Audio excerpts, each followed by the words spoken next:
बनाना बहुत मुश्किल काम है और बर्बाद करना उससे भी मुश्किल काम है, क्योंकि अल्लाह ताला ने इस दुनिया के अंदर इंसान के सिस्टम्स में ऐसे डायनामिक्स रखे हैं, ऐसे पर्सपेक्टिव्स रखे हैं कि वो उसे खुद बुराई की तरफ, डिस्टॉर्शन की तरफ, तबाही की तरफ, करप्शन की तरफ, फसाद की तरफ जाने से रोक लेते हैं। तो बातिल को या फॉल्सिफाइड वर्जन को एक्सेप्ट करना इतना मुश्किल काम नहीं है, हक का गला घोंटना बहुत बड़ी बात है। दिस इज नॉट एक इक्विलिब्रियम से, एक बैलेंस से हटके, एक तवाज़ुन से हटके, एक तवस्सुत से हटके, उस वज़ा से हटके जिंदगी जीना ये कोई मुश्किल काम नहीं है इतना, लेकिन उसके ऊपर उस आवाज़ का गला घोंटना, उस मासूमियत का गला घोंटना जो अल्लाह ने इंसान के अंदर रखी है, ये बहुत बड़ा काम है। इसलिए बनना कोई बड़ी बात नहीं है, बन जाता है इंसान, उसकी भी अपनी शान है, उसका भी अपना मकाम है, लेकिन बर्बाद करना अपने आप को, इस 50-60 साल के टेन्योर को, इस पूरे एक हसीन सफ़र को, इसको बर्बाद करना बहुत मुश्किल काम है। और बड़ा दुख होता है सिर्फ इस आउटलुक के साथ कि एक इंसान ने अपनी ज़िंदगी बर्बाद कर दी। बर्बाद इन अ सेंस ये नहीं कि उसने गलत रास्ते अपने, ये भी बर्बादी है कि वो कुछ बना नहीं सका ज़िंदगी के। ये ज़िंदगी भाइयों बनने बनाने का नाम है, चढ़ने चढ़ाने का नाम है, और टूट के बिखर के मतलब अपने आप को एक जवाब देने का नाम है, एक रिस्पॉन्स का नाम है। इसलिए तो अल्लाह कहता है कि हमने ज़मीन और आसमान को पकड़ के थाम के रखा हुआ है, हम छोड़ दें ज़ालता ये गिर जाएगा। फिर इसके अंदर अल्लाह ताला ने ये निज़ाम आपस में तसादुम का शिकार ना हो जाए। यहाँ तो एक रूह दूसरी रूह को बर्दाश्त नहीं कर सकती, पूरी कायनात ने एक दूसरे को देखें किस बैलेंस में संभाल के रखा हुआ है। तो इस दुनिया के निज़ामों को उस अदल पे चलाने वाले ने अगर इस दुनिया में कोई लॉग बुक भेजी है, how to run man and how to run an institution and how to develop and nurture a thought and an ideology and नजरिया, तो डेफिनेटली हमने बहुत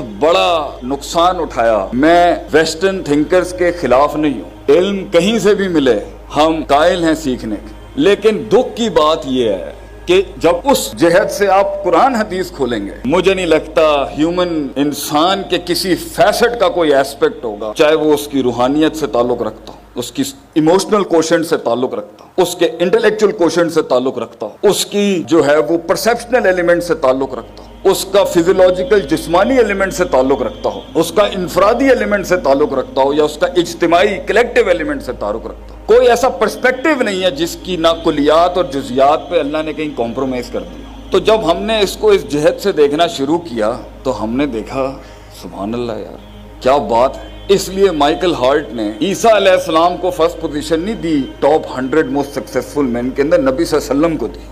तो सक्सेस का क्राइटेरिया फिजियोलॉजिकल और एब्स्ट्रैक्ट मानवी हिस्ट्री दोनों पर्सपेक्टिव से कितना सक्सेस है, उसमें नबी सल्लल्लाहु अलैहि वसल्लम का कोई कंपैरेबल नहीं है दुनिया के अंदर। जो 23 सालों में आप सल्लम ने as a person, as a human being achieve किया है, जिन चैलेंजेस का आपने सामना फेस किया और इतनी बड़ी एक ऑर्गेनाइजेशन खड़ी की कि आज 1423 सालों से उसकी लेगेसी कंटिन्यूड है। अगरचे वो टूटी फूटी हो चुकी है कंपनी जिसका नाम उम्मत है, अगरचे वो बढ़ चुकी है, अगरचे उसका ब्रांड काफी हद तक बर्बाद हो चुका हुआ होगा, उसकी ब्रांड मैनेजमेंट हो, ब्रांड टारगेटिंग हो, ब्रांड पोजिशनिंग हो, उसकी मार्केटिंग हो, उसकी सेल्स हो, उसका कॉन्फ्लिक्ट रेजोल्यूशन हो, अगर हम इस टर्म्स के अंदर अपनी पूरी हिस्ट्री को देखें परफॉर्मेंसेस की, तो आप सोचें रसूलुल्लाह सल्लल्लाहु अलैहि वसल्लम की जिंदगी एक ताज है, एक मिराज है स्टडी करने के लिए कि कैसे एक शख्स आज के दौर में भी देखें, अगर इस मुहावरे के तहत देखें कि हम रिजालुन व नहनु रिजाल, इंसान वो भी थे उस दौर के, उनसे पहले भी थे और आज भी इंसान है, डायनामिक्स इंसान की नहीं बदली, कैसे कर गया। इधर एक इंसान अपनी आवाज नहीं बेच सकता अगले को, कैसे आपने क्या क्या थिंकर्स क्रिएट किए आप सल्लल्लाहु, कैसे रिफॉर्मर्स क्रिएट किया, कैसी first line of defence academics की खड़ी की आपने, उलमा तैयार किया आपने, इन्नल उलमा वरसतुल अंबिया के तहत। एक एरिथमेटिक ग्राउंड पर नबी सल्लल्लाहु अलैहि वसल्लम की जिंदगी को आपको एनालाइज करना पड़ा होगा कि क्या ये सिर्फ मौजूदाती लिहाज से सक्सेसफुल थे, was it a super natural struggle, या नबी सल्लल्लाहु अलैहि वसल्लम ने ग्राउंड्स पे कुछ काम किए थे या नहीं, क्या मा तहतल फितरत एक्सर्शंस थी या नहीं, या सारा मा फौकल फितरत اسی ایٹیٹیوڈ سے زندگی گزارنی ہے کہ ہمارے حالات، وہ تغیر جس کا ہم منتظر ہیں، کیا وہ رونے سے آئے گا؟ کیا وہ ان دکھوں میں ڈوبنے سے آئے گا؟ کیا وہ زمین پہ بکھرے اس مالا کی موتیوں کی طرح بکھرنے سے آئے گا؟ کیا وہ سسکنے سے آئے گا، تڑپنے سے آئے گا، یا اکیلے یاروں میں بیٹھ کے کمپلین باکس کر کے گلے کرنے سے آئے گا؟ وہ کیسے آئے گا؟ کیسے ایک شخص پہاڑ بنتا ہے، کیسے ایک کلی پھول بنتی ہے، کیسے ایک قطرہ ایک سمندر بن جاتا ہے، ایک عام سا شخص لوگوں میں گھومنے والا ایک آواز بن جاتا ہے، ایک احساس بن جاتا ہے؟ کیسے ہوتا ہے یہ ایکسپیرینس؟ جو ہے نا بیٹا، دنیا میں سب سے بڑی دولت جو ہے نا وہ ہوتا ہے ایکسپیرینس۔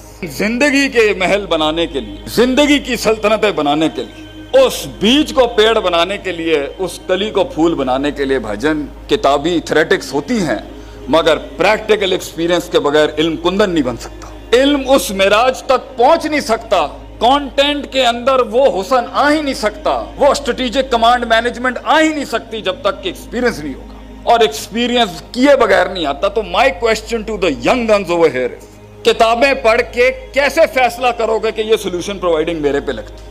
چاہے وہ کسی ویسٹرن تھنکر کی ہو، یا مڈ ویسٹ کی ہو، یا ایسٹرن تھنکر کی ہو، یا اسلامک تھنکر کی ہو، یا نان اسلامک تھنکر کی ہو، آپ کو کیسے پتا چلے گا کہ یہ فتویٰ میرے پہ اپلائی ہوتا ہے؟ کیونکہ لوگ یونیک ہوتے ہیں، منفرد ہوتے ہیں، ان میں ڈائیورسٹی ہوتی ہے، ان کے ڈائنامکس ڈیفرنٹ ہوتے ہیں، سائیکوپیتھیز ڈیفرنٹ ہوتی ہیں، نفسیات ڈیفرنٹ ہوتی ہیں، اپ برنگنگز ڈیفرنٹ ہوتی ہیں، غم ڈیفرنٹ ہوتا ہے، درد ڈیفرنٹ ہوتا ہے، کلیجہ ڈیفرنٹ ہوتا ہے۔ تو فتویٰ کیسے ایک ہو سکتا ہے؟ ایک لحاظ سے وہ ڈیفینٹ آرٹیکلز میکروز میں تو اپلائی کیے جا سکتے ہیں، لیکن جہاں پر کہانی اسپیسیفک ہوگی وہاں ہی پر تو اجتہاد کے اندر وہ زور لگے گا۔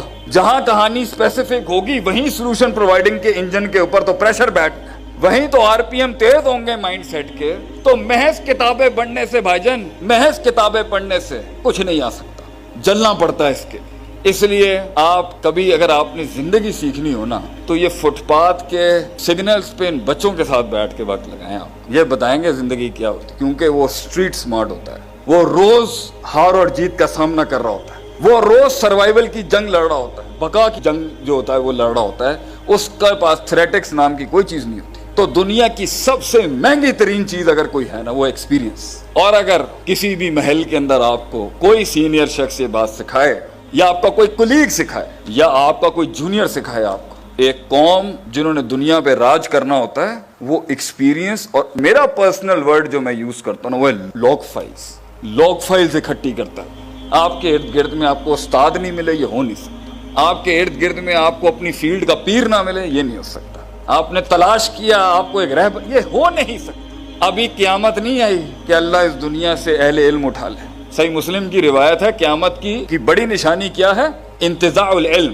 اللہ ایکسپیرینس لوگ اٹھا لے گا سسٹم سے، پار ایکیڈیمکس ایکسلنس اٹھا لے گا سسٹم سے، جورسٹ اٹھا لے گا سسٹم سے، ایگزیجسٹ اٹھا لے گا سسٹم سے، انٹرپریٹرز اٹھا لے گا سسٹم سے۔ جہالت ہی اور جہالت یہی ہوتی ہے کہ پتہ نہیں ہوتا کیا ہے، اور اگر پتہ ہے تو یہ نہیں پتہ اپلائی کہاں۔